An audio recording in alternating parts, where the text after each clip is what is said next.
સુરેન્દ્રનગર જિલ્લાના બુબવાડા ગામ નજીક મોટી દુર્ઘટના સર્જાઈ છે। ટ્રેક્ટરની ટ્રોલીને વીજ વાયર અડી જતા વીજ કરંટ લાગતા ટ્રેક્ટર પર સવાર 25 વર્ષીય ઉર્મિલાબેન, 50 વર્ષીય લાડુબેન અને 35 વર્ષીય કાજુભાઈ મોહનભાઈએ જીવ ગુમાવ્યો છે। ટ્રેક્ટરમાં સવાર બાલીબેન લાભુભાઈ, નરેશભાઈ મોહનભાઈ, સુરમજી નિકેતભાઈ, સુખીબેન કાળુભાઈ અને રુદ કાજુભાઈ મળી 6 શ્રમિકો દાઝી ગયા છે। બનાવના પગલે દસડા પીએસઆઈ વીઆઈ ખડિયા સહિતનો પોલીસ સ્ટાફ તાકીદે બુબવાડા ગામે દોડી ગયો હતો। તો બીજી તરફ બનાવની જાણ થતાં જ પાટડી પ્રાંત કલેક્ટર મામલતદાર જીપી પટેલ અને નાયબ મામલતદાર રઘુ ખાંભલા સહિતનો સ્ટાફ ઘટના સ્થળે અને બાદમાં હોસ્પિટલ ખાતે દોડી ગયો હતો।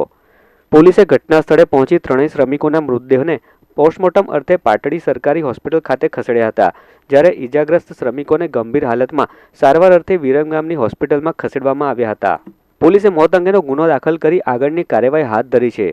ઉલ્લેખનીય છે કે ટ્રેક્ટરમાં બેસીને શ્રમિકો ખેતરમાં કાલા વીણવા જતા હતા ત્યારે આ ગોઝારી ઘટના બની હતી।